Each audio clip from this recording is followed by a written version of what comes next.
we've got about 22 companies from South Africa that have invested in the US. That's creating a number of jobs. And similarly, you've got almost 600 companies that have invested in South Africa, and some of them have been in South Africa for more than 100 years. That's true. So our links are really long-lasting, and we would like to recalibrate those relations between our two countries and discuss a whole range of issues, geopolitical, the work that you're doing to bring peace around the world, in Ukraine and in the Middle East. So we value that, and we are also a great contributor to peace processes that are going on around the world. And of course, we want to discuss how we can support each other. You are a much bigger economy than we are. We're just a tiny economy, but we rely on each other on a number of issues. We've got critical minerals that you want to fuel the growth of your own economy and reindustrialize. So we have that on offer, including rare earth minerals. So all that combination of opportunity and the products that we buy from you, as well as what we sell to you, I believe makes up a really good and powerful relationship, which we need to strengthen, which we need to engender, and that is really what has brought us here. And we are really privileged to have, great South Africans in the mix. As you said, you'd like to see them as well. And I brought you a really fantastic golf book. Weighs 14 kilograms. Oh, that sounds good. And it showcases the golf courses in our country. Johan Rupert wrote preface, so did Annie Els. And I want to showcase our golf courses. You might remember when I spoke to you, and we spoke about golf, you said I should start practicing. And I've started practicing, President, so I'm ready. But let me end just the introductory remarks by thanking you. You may not recall that 5 years ago I spoke to you during the COVID period. Right. And it was at a time when the whole world was going through a really cathartic moment. Right. And we asked for assistance, and you were able to assist us with respirators, respirators, and you kept to your word, and you delivered respirators to us. We didn't have as many in our country, and it really helped to help us deal with COVID. So I'm here also to say thank you and to thank the people of America for having helped us during a really difficult time. Being the small economy that we are, we needed help from around the world.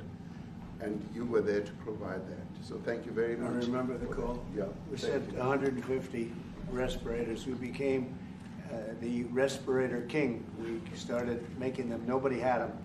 We had very few of them. That's right. But they were very helpful. But we sent 150, and I appreciated the letter. You wrote me a letter. That's right. Yeah. Thank you. Well, I appreciate that very much. Thank you very much for that. It really touched my heart after I spoke to you, and you delivered. So, great honor. Thank you very much. Yeah. Any questions, please? Mr. President, we welcome white Afrikaner refugees here. Can you explain to Americans why it's appropriate to welcome white Afrikaners here when other refugees like Afghans, Venezuelans, Haitians have all had their protected status revoked? Well, this is a group, NBC, that is truly fake news. They ask a lot of questions in a very pointed way. They're not questions, they're statements. We've had tremendous complaints about Africa, about other countries too, from people. They say there's a lot of bad things going on in Africa, and that's what we're going to be discussing today. When you say we don't take others, all you have to do is take a look at the southern border. We let 21 million people come through our border, totally unchecked, totally unvetted. They came from all over the world. In many cases, they're criminals. They come from prisons. They come from mental institutions. They come from street gangs. They're drug dealers. So don't say that we didn't take them. We take them. We're trying to get them out as fast as we can. And we're doing record business on that. And we just won a big case where we're allowed to send back hundreds of criminals to Venezuela. Just won that today in the Supreme Court. I'm happy to hear. But we do have a lot of A lot of people are very concerned with regard to South Africa, and that's really the purpose of the meeting, and we'll see how that turns out. But we have many people that feel they're being persecuted, and they're coming to the United States. So we take from many locations if we feel there's persecution or genocide going on. And we had a lot of people.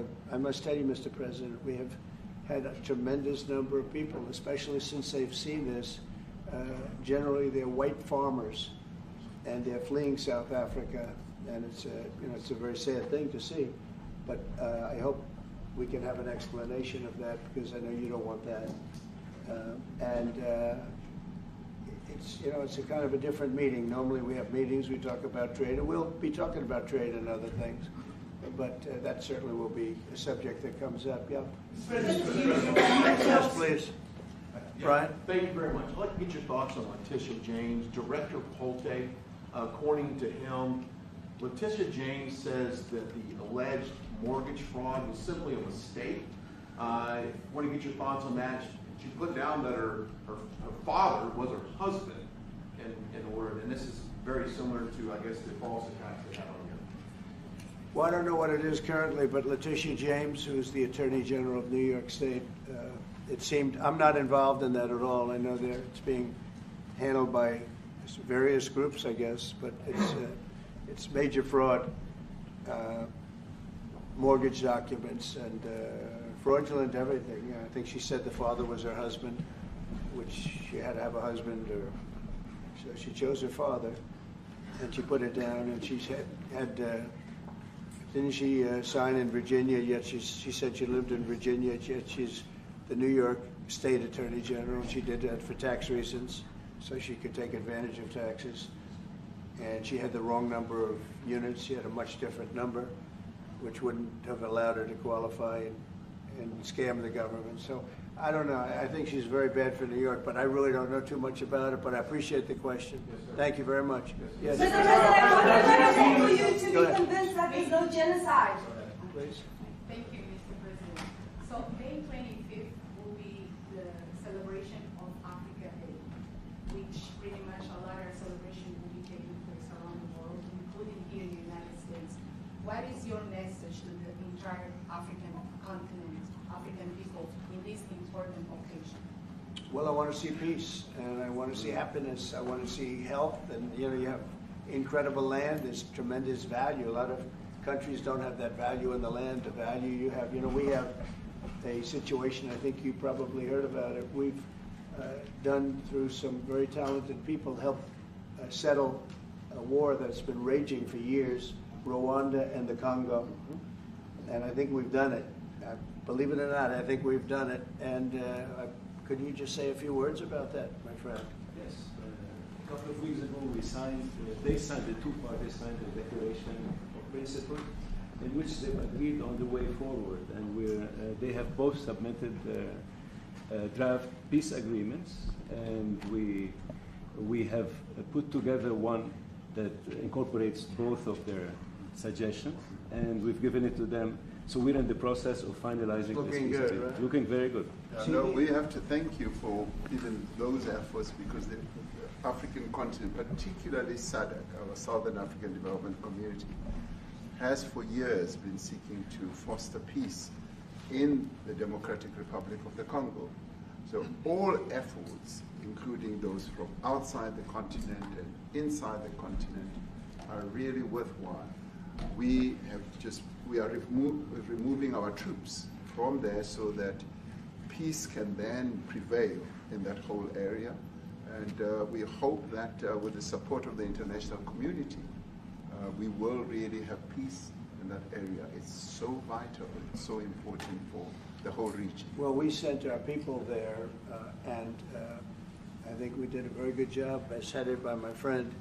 And that was great. That was great. I mean, I'm just hearing phenomenal reports, because all I'm hearing is death, and they're chopping heads off, and it's horrible over there.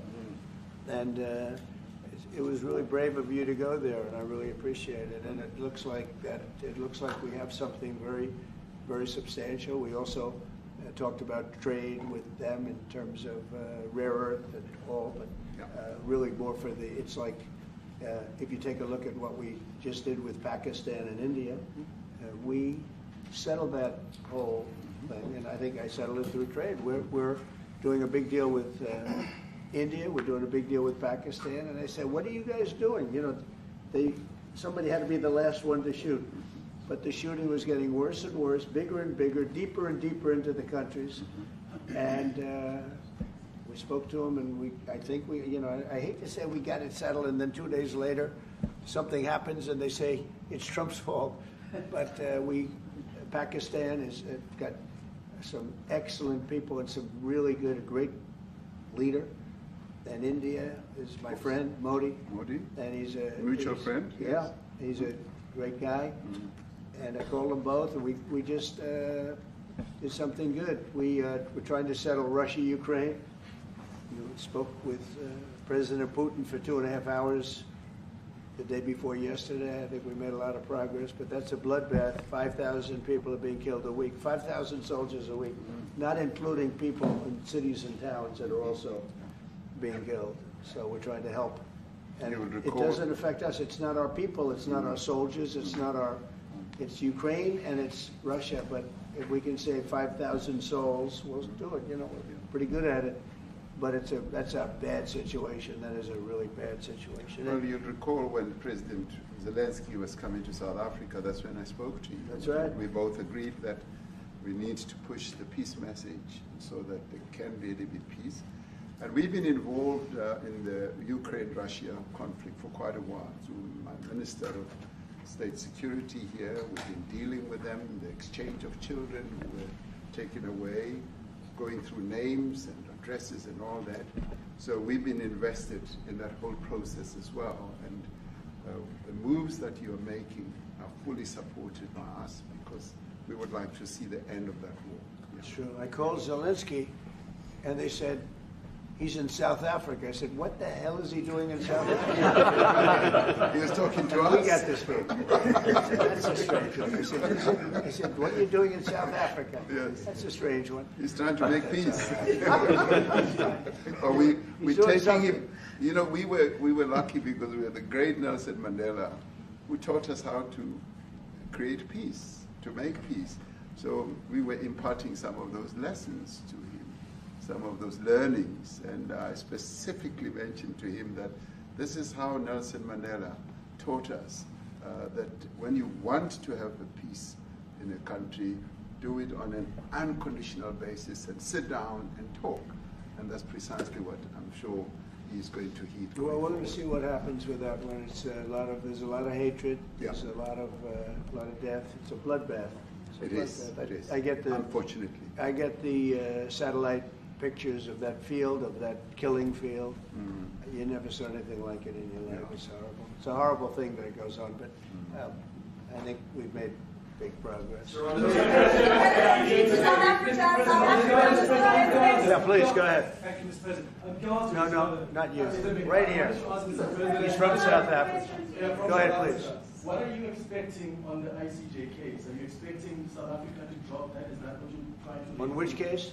The ICJ The International case is Criminal Justice. I don't expect anything, to be honest. I really don't. I don't know. It's they've got a case. There's a lot of anger there, tremendous anger. I don't expect anything. We'll see what happens. We'll have a ruling, and who knows what the ruling is going to mean. Yeah. On that subject of Gaza, Mr. President, are you going to be speaking to Prime Minister Netanyahu about Israel's renewed offensive? There's been a lot of concern from European countries. The Pope has expressed concern.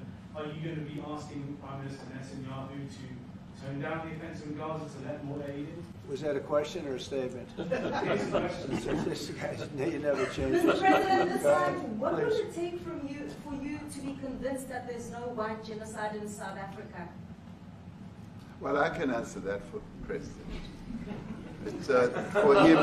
No, seriously. I'd rather have him answer. Yeah, I'd rather answer that. It will be. Our President will respond to you. Yeah, Thank you, Mr. President. It will take President Trump listening to the voices of South Africans, some of whom are his good friends, like those who are here. When we have talks between us on the around a quiet table, It will take President Trump to listen to them. I'm not going to be repeating what I've been saying. I would say if there was Afrikaner farmer genocide, I can bet you these three gentlemen would not be here, including my Minister of Agriculture. He would not be with me. So it'll take him, President Trump, listening to their stories, to their perspective. That is the answer to your question. But, Mr. President, I must say President that Trump. we have, wait. We have thousands of stories talking about it. Sure. And we have documentaries, we have news stories, and that. Is Natalie here, somebody here to turn that? I could show you a couple of things, and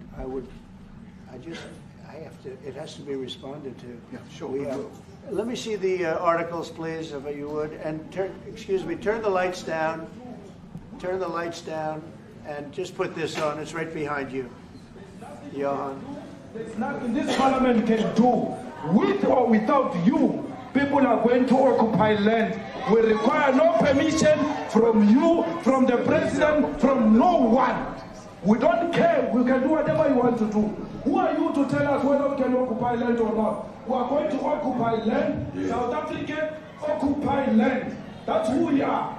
We don't care what to do. We can withdraw my membership from this useless parliament. Yes, Honorable Member. Must never be scared to kill. A revolution demands that at some point there must be killing, because the killing is part of a revolutionary act. Shoot to kill, Yamaza, kill the poor, the farmer, kill the poor, the farmer, pa, pa, pa, pa, to kill, Yamaza, kill the poor, the farmer, kill the poor, the farmer. The mayor of D-Day in PE is a white man. So these people, when you want to hit them hard, go after a white man. They feel a terrible pain because you have touched a white man. Not because Mashaba and Sudi will not be touched. They will be touched, no one. But we are starting with this whiteness. We are cutting the throat of whiteness.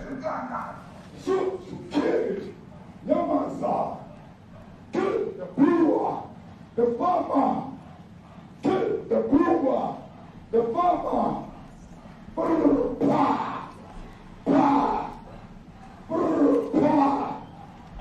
Shoot to kill, Yamaza, kill the brewer, the farmer, kill the brewer, the farmer, pa.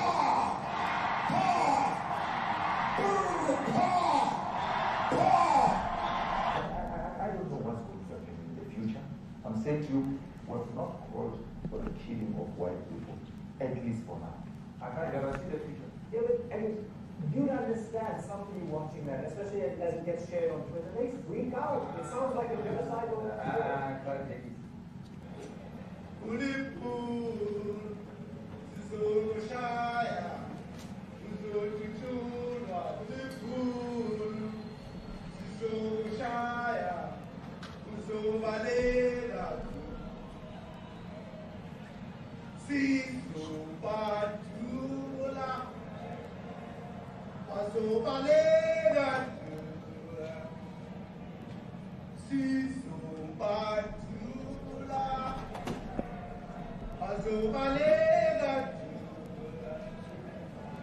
Who will expropriate land without compensation, whether they like it or not. If they object, they can seek a refugee in America.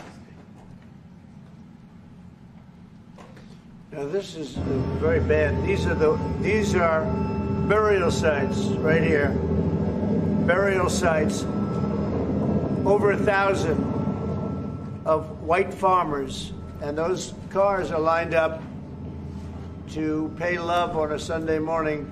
Each one of those white things you see is a cross, and there's approximately 1,000 of them. They're all white farmers, the family of white farmers. And those cars aren't driving, they're stopped there to pay respects to their family member who was killed. And it's a terrible sight. I've never seen anything like it. Both sides of the road you have crosses.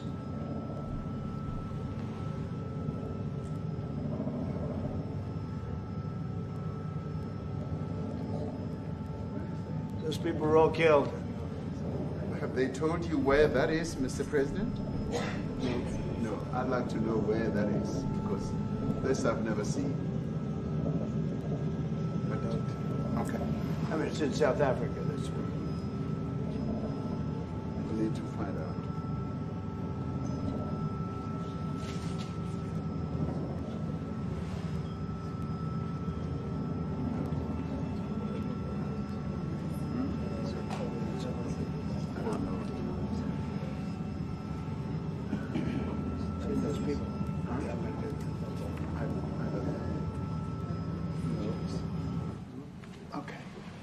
Mr. President, the Pentagon announced that it would be accepting a Qatari jet to be used as Air Force One. What are you talking about? I want to respond. You know, you to get out of here. What does this have to do with the Qatari jet? They're giving the United States Air Force a jet, okay? And it's a great thing. We're talking about a lot of other things. It's NBC trying to get off the subject of what you just saw. You are a real, you're a terrible reporter. Number one, you don't have what it takes to be a reporter. You're not smart enough. But for you to go into a subject about a jet that was given to the United States Air Force, which is a very nice thing, they also gave $5.1 trillion worth of investment in addition to the jet. Go back, you ought to go back to your studio at NBC, because Brian Roberts and the people that run that place, they ought to be investigated. They are so terrible the way you run that network. And you're a disgrace. No more questions from you. Go ahead. Go ahead, talk about that. His name is Peter something. He's a terrible reporter. Quiet. Let's go. Thank you so much. President Trump, and it's last from ENCA in South Africa. Thank you very much. Thank you very much. What would you like President Ramaphosa to do about the situation that we've just seen on the screen? I don't know. Look, these are articles over the last few days. Death of people. Death. Horrible death. Death. I don't know.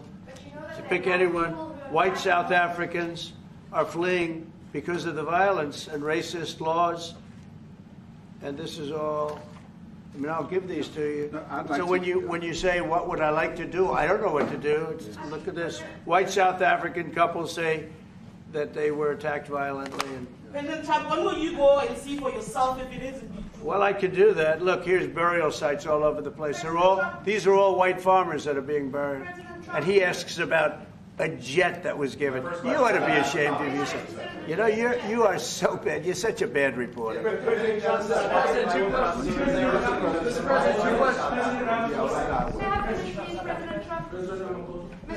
This is one after another. This family was wiped out. I'm just looking. Can we get a response from President Ramaphosa? Your reaction to those videos, Mr. President Trump. Well, I think the videos are so. No. When you look at the videos, I mean, how does it get worse? And these are people that are officials, and they're saying that kill the white farmer and take their land. That's what it is. And I have other friends in South Africa. I have people that left. One in particular that says you can't go there. He said they want to take your land. They take your land and they kill you. It's okay, and they say it's okay to do. Now we're going to talk about it, but this is a tremendous look. This is a story recent. These are all people that recently got killed. Yeah. And I don't know how it can get any worse. These are and you know, the men that you saw, the people that you saw in that movie, those are officials. Those are people that were in office. They had one march. They had a dance in your parliament, whatever you may call it, legislature. Well, and let me it was clarify that. terrible. Yeah, let me please. clarify that, because what you saw, the speeches that were being made, one, that is not government policy. We have a multi-party democracy in South Africa that allows people to express themselves, political parties to adhere to various policies, and in many cases, or in some cases, those policies do not go along with government policy. Our government policy is completely against what he was saying, even in the parliament. And they're a small minority party, which is allowed to exist in terms of our constitution. But you do allow them to take land. No. You do allow them to take land. Nobody can and take then when land. they take the land, they kill the white farmer. And when they kill the white farmer, nothing happens to them. No, there is nothing happens to them. There is criminality in our country. People who do get killed, unfortunately, through criminal activity, are not only white people. Majority of them are black people. And we have now been utilized. The farmers are not black. I don't say that's good or bad, but the farmers are not black. And the people that are being killed in large numbers, and you saw all those grave sites, and those are people that loved ones going, I guess on a Sunday morning, they told me, to pay respect to their loved ones that were killed. Their heads chopped off. They died violently. And, you know, I mean, we're here to talk about it, and I didn't know we'd get involved here. But I will say this, that if the news wasn't fake, like NBC, which is fake news, totally, one of the worst, ABC, NBC, CBS, horrible. But if they weren't fake news like this jerk that we have here, if we had real reporters, they'd be covering it. But the fake news in this country doesn't talk about that. They don't want to talk about it, but now they have to talk about it. But they won't. This won't even be a subject. They'll have him talking about why did a country give a free, think of this, why did a country give an airplane to the United States Air Force? Okay, the United States, not to me, to the United States Air Force, so they could help us out, because we need an Air Force One until that's Air Force One, it's being built, 2 of them being built. But Boeing's a little bit late, unfortunately. So why did they give us a plane to the United States Air Force? That's what that idiot talks about after viewing a thing where thousands of people are dead. I'm sorry, I don't have a plane to give you. I wish you did. I'd take it. I would take it. If your country offered the United States Air Force a plane, I would take it. Okay. But coming back to this issue, which I really would like us to talk about, and talk about it very calmly. We were taught by Nelson Mandela that whenever there are problems, people need to sit down around a table and talk about them. Well, there are problems. And this is precisely what we would also like to talk about, including, of course, trade matters, investment matters. So the issues that concern you as the United States. Those are all recent. Those are all deaths. Yeah, in many ways, I mean, one should say you are a partner of South Africa, and you are raising concerns, and these are concerns that we are willing to talk to you about. Let me just add quickly, you know, the criminality that we are experiencing in our country needs quite a lot of technological capability. And in one of our areas in South Africa, we're using US technology, which is able to, in many ways, identify where shootings are happening and all that. And I'd like to talk about that, because there is support that we can get from you as the United States to help us deal with all these acts of criminality. And that is what I believe partnership is all about. And we are here as a partner so that we can help each other whenever there are challenges. So I'd like us to discuss it, and of course outside of the media, so that we sit down and have a really good discussion that will lead to good outcomes. Are there any other further punitive measures that could be in place should you not be satisfied that South Africa is fixing some of the very bad things, in inverted commas, that you tweeted are happening? Well, there are a lot of bad things happening in many countries, but this in particular has been very, very bad, and because of we're going to have the whole world watching in another short period of time because you have the G20, and that's a big deal. And it seems like, I want you to look good. I don't want you to look bad. Very good. But we have hundreds of people, thousands of people trying to come into our country because they feel they're going to be killed and their land is going to be confiscated. And you do have laws that were passed that gives you the right to confiscate land for no payment. You can take away land for no payment. I want to clarify that because we have a constitution. Our constitution guarantees and protects the sanctity of tenure of land ownership.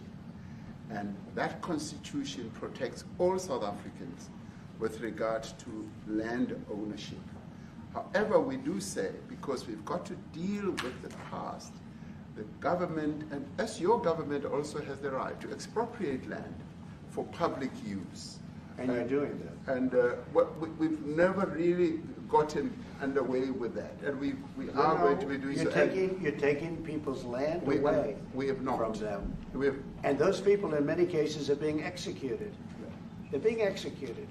And they happen to be white, and most of them happen to be farmers. Mm-hmm. And that's a tough situation. I don't know how you explain that. How do you explain that? They're taking people's land away, and in many cases, those people are being executed. And in many cases, it's not the government that's doing it. It's people that kill them and then take their land, and nothing happens to them. But we have thousands of people that want to come into our country. They're also going to Australia in a smaller number. But we have thousands of people that want to come into our country, and they're white farmers, and they feel that they're going to die in South Africa. And it's a bad thing. Yeah, please. What can South Africa do? What concessions would you like to see them make to improve relations with the United States? Then I have one more for President Ramaphosa afterwards. Well, we just spoke about, I got them a very, very complex machine, 150 of them. I was asked by the president if it could help, and I did that. And, I have great feeling for all countries. I deal with all countries. But I have a great feeling for South Africa because I have friends. I have a couple of friends, a few friends here today.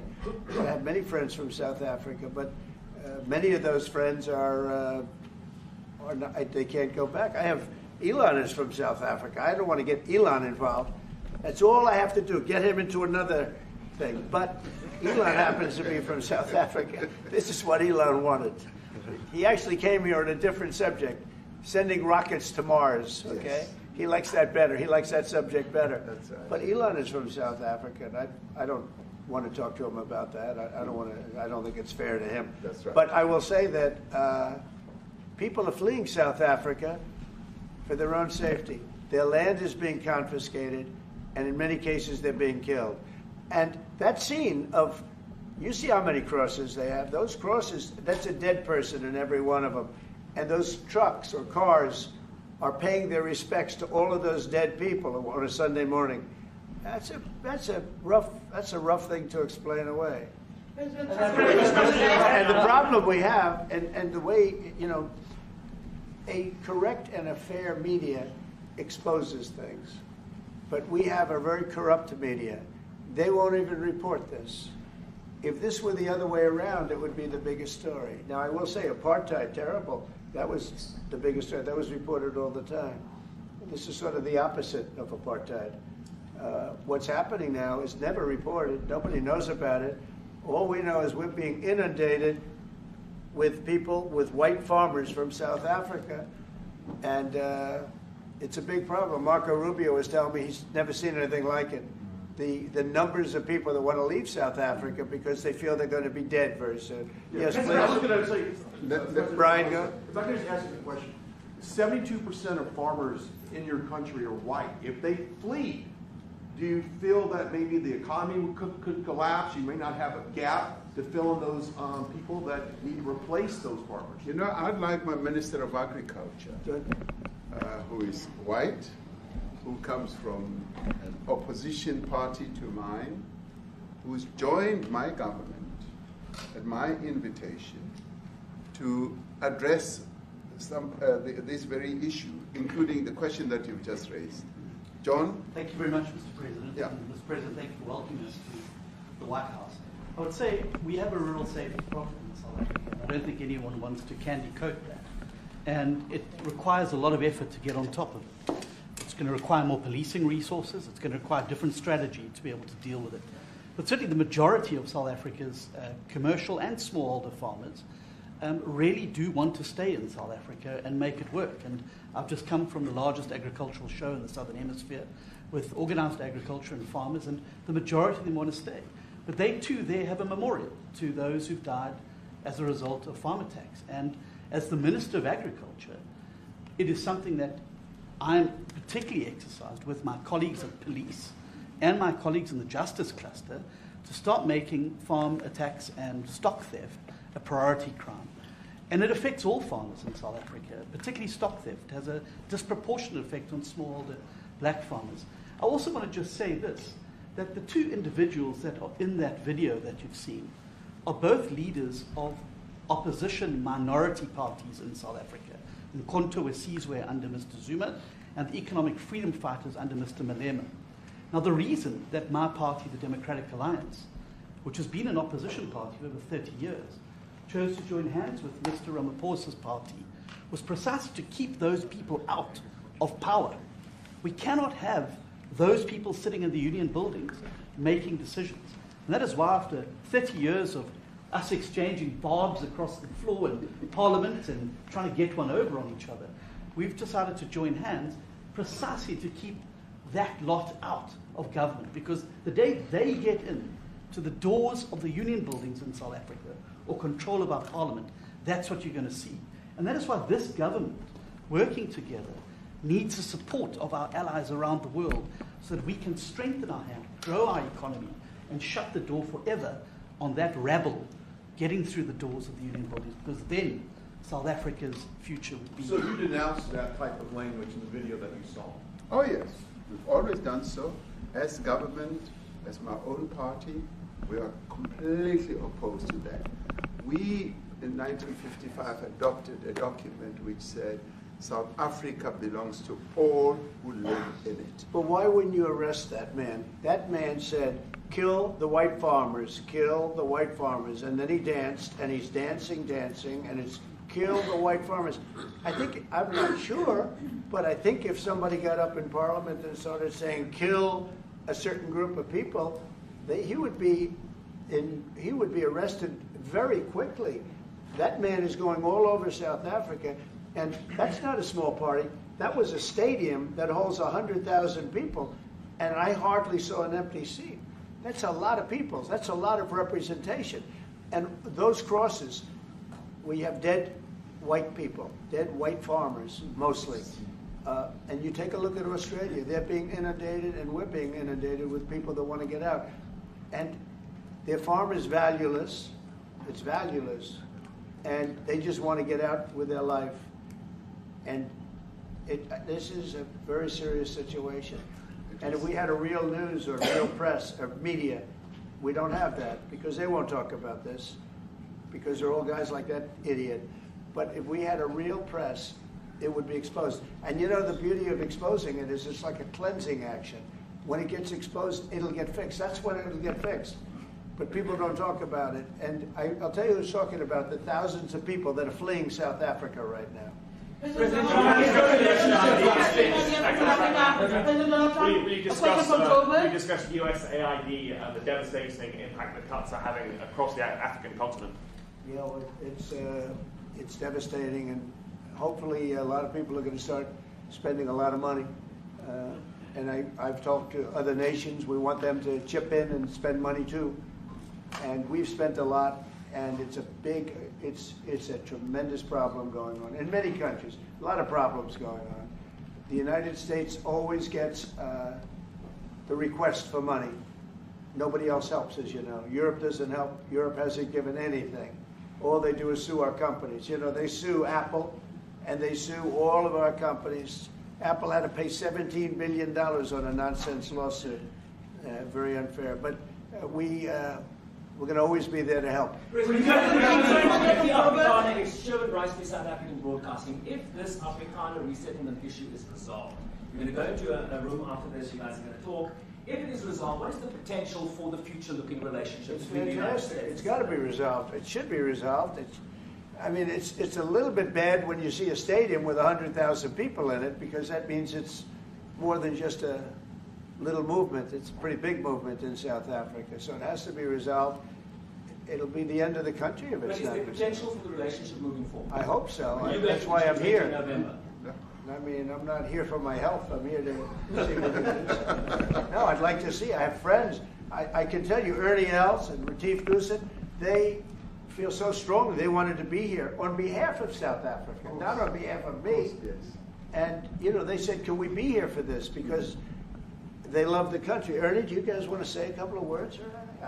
I hate to put you in this. This is tougher than sinking a 3-footer. They have, and they've sank many 3-footers. Thank you, Mr. President, and thanks for the honor of being here. We've known each other a long time. We have spoken. You know, we're proud South Africans. I still have my South African passport. You know, we travel with this passport, you know, and I got my visa here. So, you know, but we want to see things get better in our home country. That's the bottom line. It's been 35 years since the transition. President Ramaphosa was right in the middle of the transition time in 1990 and before that. So it's been 35 years of ANC government. And I know there's a lot of anger, you know, through the transition. There was also a lot of stuff happening in the apartheid days. You know, we grew up in the apartheid era. But I don't think two wrongs makes a right. You know, President Mandela, when he came out of prison for all that time, didn't come out with hatred, you know, and really unified our nation through sport. You know, we won the Rugby World Cup in '95. 4 times.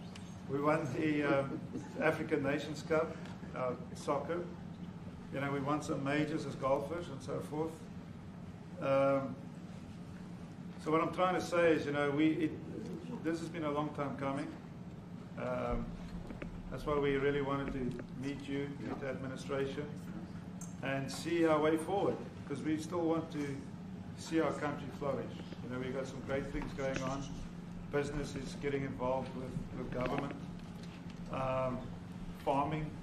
Farmers are getting involved in local municipalities, trying to rebuild some of the infrastructure that's been decaying for a long time. So there's a lot of coexistence going on and help from a lot of areas. But I feel we need the U.S. to push this thing through. We've got a great ally if we can have the U.S.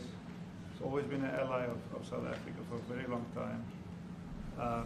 Even in the days of the war, you know, up in Angola, you know, you guys helped us. So very important for us to have your support and you know, get the change we need. Where did you do that well? You might have done that even better than he plays golf, which is almost impossible. Johan, please. Sorry, Mr. President, if you had to wind all of those tapes properly, you will see I'm the biggest target of that rabble-rouser.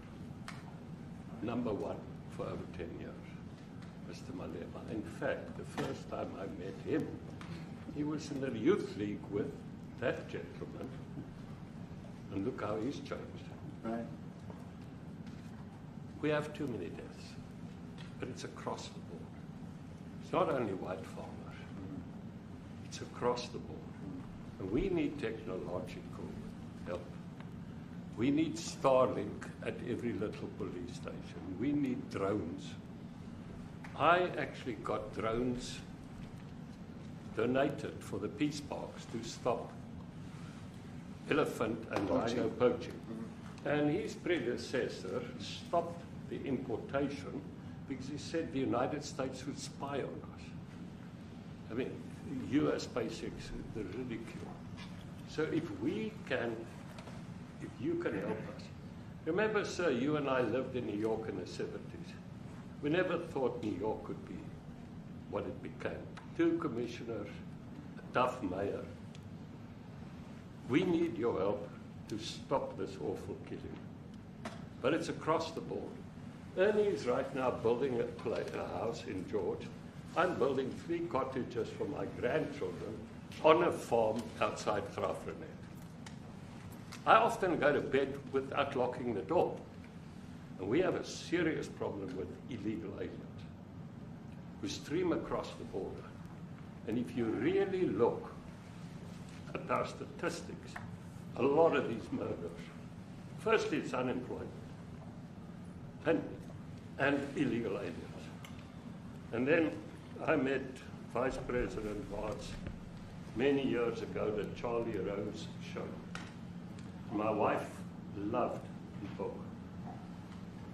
And she reminded me this morning that you emphasized the devastation that occurs when big companies leave towns and cities, and there's a culture of dependency that develops. And I remember you discussing it. Now that's our problem. If we don't get our economy to grow, the culture of dependency and the lawlessness will increase. I've again been against apartheid all my life, and I'm their #1 target. Please just Google my name and Malema. You'll see it, sir. He marched on the farm. But the crime is bad. The crime is terrible, sir, but Mr. Steenhuisen won't admit to it, but he runs the Western Cape, where I live. And the biggest murder rate is in the Cape Flats. Gangs. We've got gang warfare. Like your M33, what were these guys? We've got equivalents there, but we need your help, sir. And we need Elon technology. Well, one of the real areas of support is really in investments. We've got to grow our economy, because through growing the economy, we're then able to create more jobs. Because crime really thrives where there is inequality and unemployment. And that is one of the reasons that has brought us here, to improve our investment relations, our trade relations, so that we can preserve the number of jobs that your companies have created in South Africa.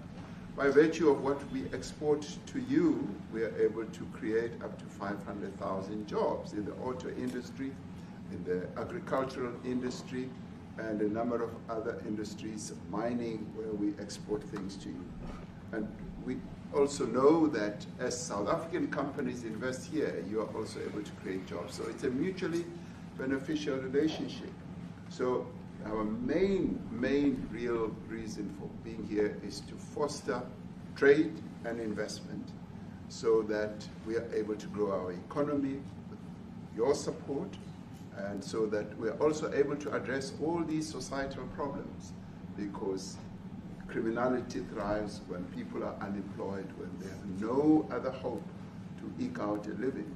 So that is what we need to resolve. And your support, your partnership with us, is what is really going to give us a strong capability to move forward. Retief, do you have, excuse me, do you have anything to say? I mean, I don't want to leave you out. You know, the guy won 3 or 4 majors. 3 or 4? No, only 2. 2. That's a lot. By the way, 2's a lot. A lot of tournaments you won too. Do you have anything to say? Yeah, thank you, Mr. President. President Ramaphosa. I grew up in an area in South Africa that is a farmland area, Polokwane. Yep. And there is some issues up there. Obviously, my dad was a property developer as well as a part-time farmer. And yeah, some of these buddy farmers got killed. The farm is still going. My brothers run it, but it's a constant battle with farms they're trying to burn the farms down. to chase you away. So it is a concern to try and make a living as a farmer, and at the end they, without farmers, there's no food on the plate. So we need the farmers to produce the food. Farming, right? He wouldn't do it. He wouldn't even want to do what you're doing, right? They love farming. They don't want to leave. But it's a struggle. Yeah, and food and fresh water is the most important thing in life. Without those two things you can't survive. How is the water there? The water is great, obviously. All the water comes out of the borehole, out of ground for us down there. But yeah, it is a battle to get the water out sometimes when all the equipment gets stolen all the time that you're trying to get the water out. So does your family and your brother, do they feel safe on the farm? They live behind electric fences, try and be at night safe. But it is constant whenever you leave that something could happen. And there's nowhere to live. Both of them has been attacked in their houses. My mom's been attacked in her house when she was 80. So it is difficult. But the guys live a great life despite everything going on. Something. President Trump, I've brought along the president of the largest trade union in our country, Ziggy Solosi, because she leads many, many workers, more than 1 million, 2 million workers, and maybe we should give her a chance to say something because she's come all the way to join us. Thank you very much, Mr. President Trump, for having us, and President, for extending the invitation to us as organized labor. And I must say that we are here to support the initiative that has been made by our government with business, of course, as organized labor. We've been coming to Washington on the AGOA trade relations in the previous regime, and I think at the center of it all, for me, it is exactly what Mr. Rupert has said, the importance of us growing the economy. We have always emphasized when we were here and kept on coming and negotiating on AGOA that the 600 US companies that are based in South Africa, as you said, President Ramaphosa, 500,000 jobs will be wiped out. We need more foreign direct investment in our country. We are not just talking about those that will lose employment, but we are talking about over 40% of people that are unemployed, that have no hope of ever finding a job. And we think that, correctly, as they have said, that we need to deal with the issue of porous borders in our country, so that everyone that comes in is documented. We also need to, and I would have thought that the minister would address the issue of land expropriation and how the policy works in South Africa. Recently, President, as you were preparing to come here on the news, in, I think it was on Natal, there was a handover of farms. And white farmers were saying, we are donating the land, but also there's a willing buyer, willing seller in South Africa. So there is no expropriation without compensation. But it is a willing buyer, willing seller. And that white farmer was even saying, President, that the government is even paying more in buying the land than what the land is worth of. And I think those are the realities, President, that we must say that we need to address, of course, but also the importance of agriculture linked to AGOA. People rely on it, and I think, as Retief have said, for survival and living. But lastly for me, President, is also the issue of the crime statistics. There is no doubt about it that we are a violent nation, for a number of reasons, and we're not condoning anything. But also if you go into the rural areas where black majority are, you would see women, elderly, being raped, being killed, being murdered, and these are black elderly women that would be found throat slits, raped multiple times, and all of that. And the problem in South Africa, it is not necessarily about race, but it is about crime. And we think that we are here to say, how do we, both nations, work together to reset, to really talk about investment, but also help us in how we can have the technology and everything that is needed, President, to really address the levels of crime that we have in our country. Thank you very much. Thank you. President Trump. Genocide is a very strong word. I'm wondering if you've made up your mind as to whether you believe genocide is occurring in South Africa, or you still have doubts, and if you have made up your mind, why invite President Ramaphosa here today? Well, I haven't made up my mind. I hate to see it from the standpoint of South Africa, but also, I'm trying to save lives. I'm working with Russia and Ukraine. I don't have to do that. It's not our war. It was started by other people. It was helped along by our past administration. It would have never happened if I were president, but I'm trying to save lives. And no matter where.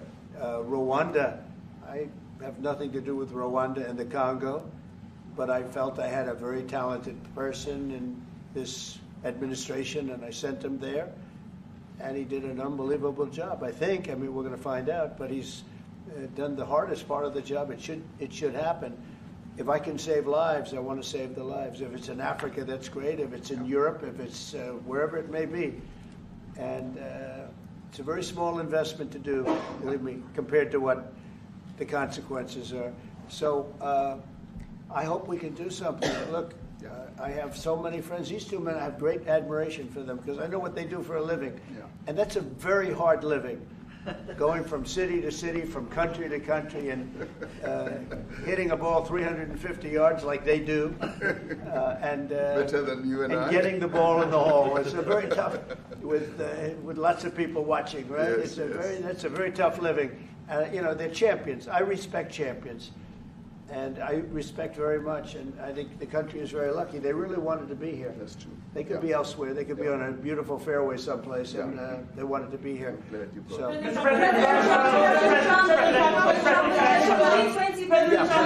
name is Yanda Mobo from Newsroom Africa in South Africa. Good. How important is it for the United States to be at our G20 summit in November, given the relationship between our two countries? You just heard what has been said to you just now.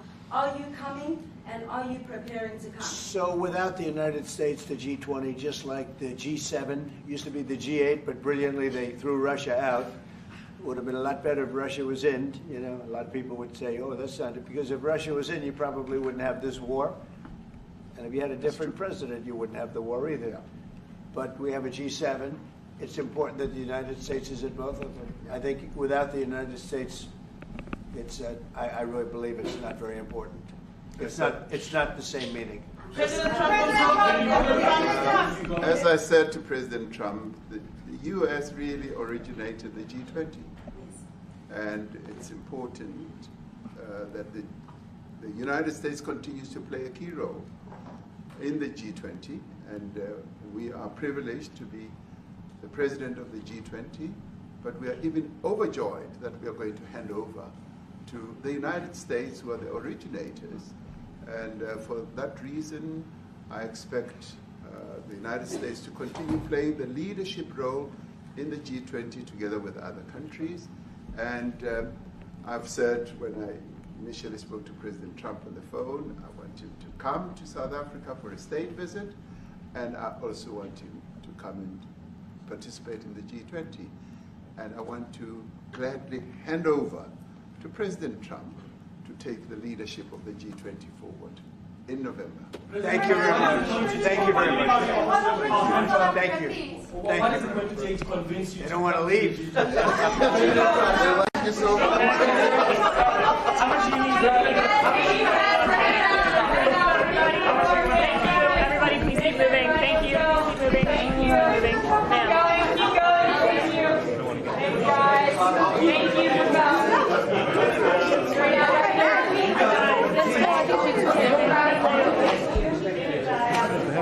Outside? Oh, we didn't bring them in. Oh.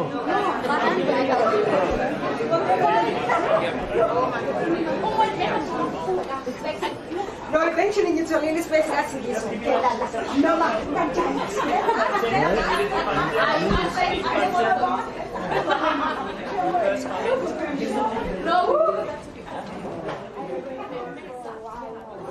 Jitsu's knees on her.